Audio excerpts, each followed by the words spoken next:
Hello বন্ধুরা, সবাই কেমন আছো? আশা করি সবাই খুব ভালো আছো, সুস্থ আছো। তো চলে এসেছি আজকে আমি একটা দারুণ ইন্টারেস্টিং ব্লগ নিয়ে। তো সবাই অবশ্যই দেখবে আমার এই ব্লগটা। তো দেখতে পাচ্ছ এখানে হনুমান বসে রয়েছে, তার মানে আমি কোথায় ঘুরবো আজকে? আজকে আমরা ঘুরবো হচ্ছে অযোধ্যার মানি পর্বত।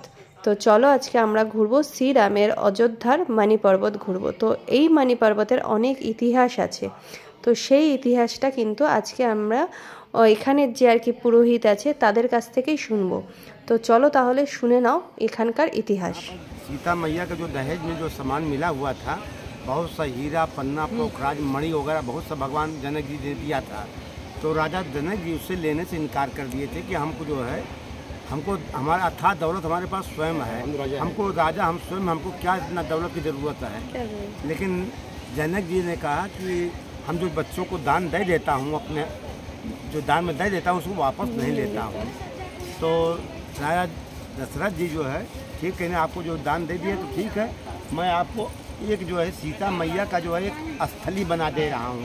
यहाँ पर माता जी विहार करती थी अपना, जो यहाँ पर सावन महीने में इसी पेड़ पर जितने पेड़ पालो देख रहे हैं यहाँ पर झलुआ पड़ता है। पहला झलुआ यहाँ पर भगवान झूलते, सीता मैया राम जी यहाँ पर पहले झलुआ झूलते थे और फिर वही झलुआ जो है पूरे अयोध्या में पड़ जाता। फिर उसी एक दिन यहाँ झूलेंगे, एक दिन का मेला लगता है यहाँ पर, बहुत बड़ा मेला लगता है। फिर यहाँ भगवान पहला झलुआ झूल लेंगे, इसके बाद जितनी मंदिरें हैं सब में झलुआ एक महीने के लिए पड़ जाता है सावन महीने में। और जो है जो धनी हीरा पन्ना पोखरा दिए तो यहीं धरा गया था, इसी को बोलते हैं मणि पर्वत। यहाँ पर अभी भी शेष अवतार का जो है उसका रखवाली कर रहे हैं, भी है ये बहुत सच्चा दरबार, इसे बोलते हैं मणि पर्वत। कभी निकलते हैं नाग देवता निकलते हैं यहाँ पर।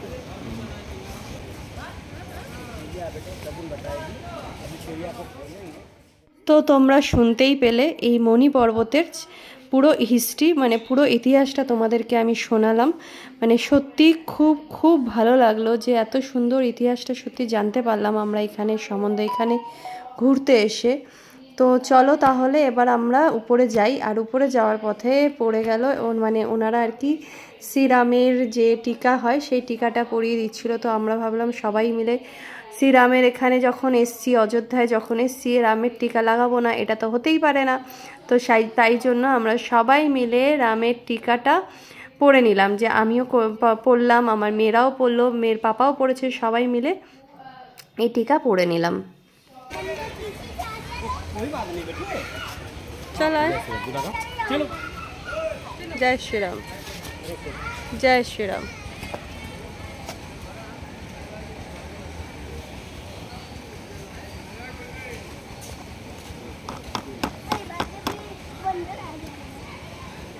জয় শ্রীরাম। তো সবাই মিলে শ্রীরামের টিকা লাগিয়ে চলে এসেছি এবার মন্দির দর্শন করতে। সেই এখানে কিন্তু প্রচুর মানে প্রচুর সিঁড়ি রয়েছে। সেই সিঁড়িগুলো ধাপে ধাপে পেরিয়ে কিন্তু অনেকটাই উপরে মন্দিরটা, সেই মন্দির দর্শন করতে এবার আমরা চলে এসেছি। আর তোমাদেরকে বলে রাখি এই চারিদিকে মানে এই মণি পর্বতের চারিদিকে কিন্তু একটা মিলিটারি ক্যাম্প আছে। আর সেই মিলিটারি ক্যাম্পটাই কিন্তু এই পুরো অযোধ্যারটাকে সেফটি করে রাখে, মানে এই মণি পর্বতকে পুরো সেফটি করে রাখে এই পুরো অযোধ্যার মানে এই মিলিটারি ক্যাম্প।